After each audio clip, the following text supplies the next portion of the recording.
Okay let's start. Welcome back to my channel. तो आज हम करने जा रहे हैं प्लस वन का टॉपिक माइक्रो इकोनॉमिक्स। अब माइक्रो इकोनॉमिक्स जो है दो शब्द से मिलकर बना है।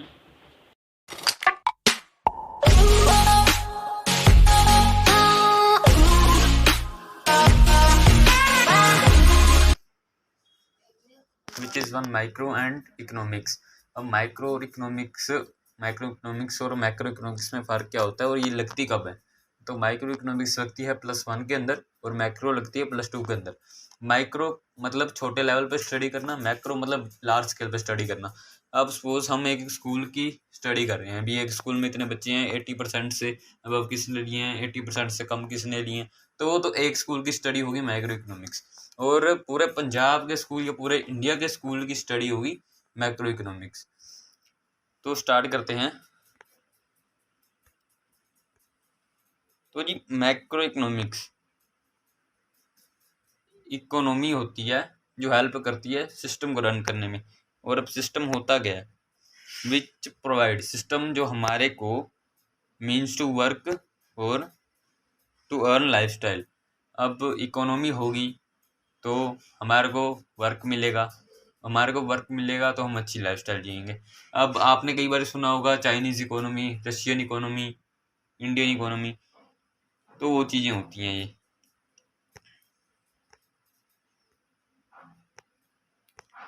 अब उसके बाद एक छोटा सा क्वेश्चन होता है जो 1 मार्क्स का आता है टेस्ट के अंदर। Who is the father of economics? Economics के फादर कौन है? तो जी इकोनॉमिक्स के फादर हैं एडम स्मिथ। तो उसके बाद आते हैं ऐसे कोई 3 एलिमेंट्स जो हमारे इकोनॉमी को बेटर बनाती हैं। अब ऐसे 3 एलिमेंट्स हैं। फर्स्ट इज प्रोडक्शन जितनी ज़्यादा होगी उतना ही ज़्यादा हम इनकम अर्न करेंगे। उसके बाद है कंजप्शन। इकोनॉमी को बेटर बनाने के लिए प्रोडक्शन भी ज़रूरी है और कंजप्शन भी ज़रूरी है। अगर कंजप्शन नहीं होगी, प्रोडक्शन होगी, तो सामान पड़ा का पड़ा रह जाएगा। अगर कंजप्शन ज़्यादा होगी और प्रोडक्शन कम होगी तो भी इकोनॉमी नहीं बन पाएगी। और उसके बाद होते हैं इन्वेस्टमेंट और कैपिटल फॉर्मेशन। अब जी इन्वेस्टमेंट और कैपिटल फॉर्मेशन, बिजनेस के अंदर इन्वेस्ट करना। अब कई ऐसे कंट्रीज होती हैं जो दूसरी कंट्रीज में पैसा इन्वेस्ट करती हैं और उनके बिजनेस को बढ़ाती हैं, तो उसे कहते हैं कैपिटल फॉर्मेशन। अब एक एग्जांपल ले लो, इकोनॉमी। ये मैं एक सिंपल एग्जांपल लूँगा। अब चिंटू का है बर्थडे, उसको मिले हैं घर से 5,000 रुपये। अब 5,000 में क्या वो सारा कुछ कर लेगा? अब उसकी वांट्स देखो क्या है, अनलिमिटेड को छोड़ दो, वांट्स देखो। उसकी पहली वांट्स है कि वो बुक्स खरीद ले, उसके बाद सेविंग कर ले, या पार्टी कर ले, या स्पोर्ट्स आइटम ले ले अगर उसका स्पोर्ट्स में इंटरेस्ट हुआ, या हॉलीडे पिकनिक पे चला जाए। तो ये सारा कुछ वो 5,000 में मैनेज कर लेगा? कभी नहीं कर सकता। उसको कुछ ना कुछ तो छोड़ना ही पड़ेगा।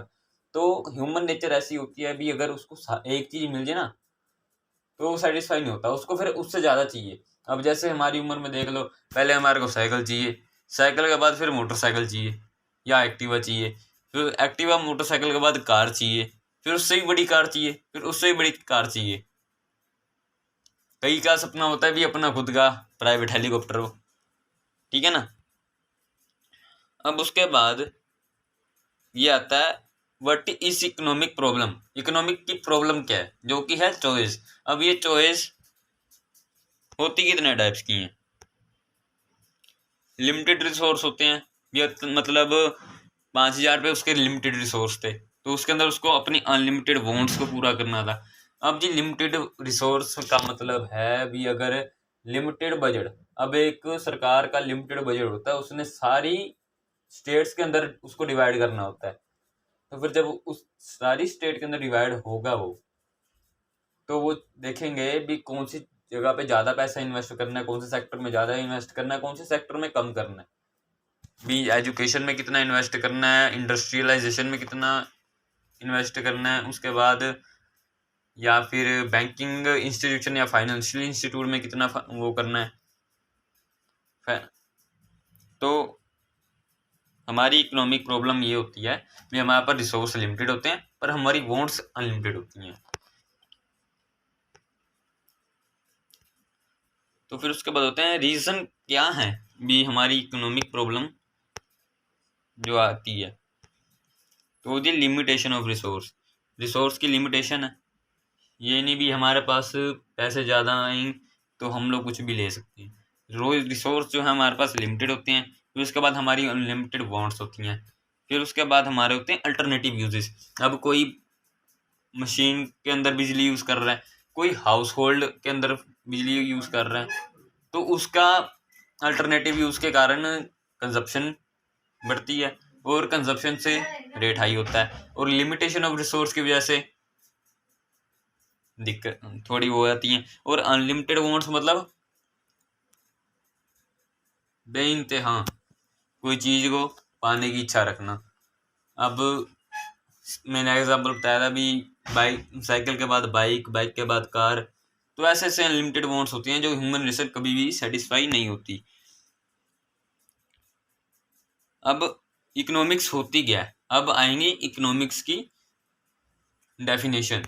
तो जी इकोनॉमिक्स वो होती है, इकोनॉमिक्स होती है एक social science, not a proper science, not a proper science. अब सपोज अमेरिका ने बैंकिंग और फाइनेंशियल इंस्टीट्यूशन में इन्वेस्ट करे पैसे, अब उनको वहां पर प्रॉफिट मिल गया। बट अगर इंडिया वहां पे पैसे इन्वेस्ट करे तो ये थोड़ी नहीं हो सकता ना भी हाँ उसको प्रॉफिट मिले, हो सकता है लॉस भी मिल जाए। तो ये प्रॉपर साइंस नहीं होती, प्रॉपर साइंस नहीं होती। तो उसके बाद प्रॉपर साइंस में होता गया है। अब जैसे कि फॉर्मूला है hydrogen plus oxygen is equal to H2O। मतलब आप चाहे ऑस्ट्रेलिया में मिलाओ H2O को, चाहे अमेरिका में मिलाओ, चाहे इंडिया में मिलाओ, फिर भी बनेगा उससे पानी। तो ये प्रॉपर साइंस होती है अभी हाँ उससे एक चीज ही बनेगी। अगर उससे एक चीज नहीं बनती तो वो होती है नॉट अ प्रॉपर साइंस, वो होती है social science which give information about the limited resource. जो लिमिटेड रिसोर्स को कवर करने के लिए अवर वांट्स, हमारी वांट्स को कवर करने के लिए, लिमिटेड रिसोर्स को हमारी वांट्स कवर करने के लिए वेरियस या वेरियस सेक्टर ऑफ सोसाइटी की कंप्लीट अनलिमिटेड ह्यूमन वांट्स को, कंप्लीट ह्यूमन वांट्स को कवर करने के लिए करने की चीज को कहते हैं हम इकोनॉमिक्स। अब इकोनॉमिक्स तो मैंने गवर्नमेंट का एग्जांपल दिया था भी, उनको चेक करना होता है, लिमिटेड बजट होता है उनका, उनको सिंपल इन्वेस्ट करना होता है उन जगहों पे जहाँ पे उनको प्रॉफिट होता है। तो टेलीग्राम चैनल पर मैंने अपने माइक्रो इकोनॉमिक्स के first chapter introduction to micro economics के नोट्स डाल दिए। जल्दी से इंस्टाग्राम टेलीग्राम से डाउनलोड कर लो वो PDF। और उसके बाद कल हम बात करेंगे इसी के नेक्स्ट टॉपिक पे। तब तक के लिए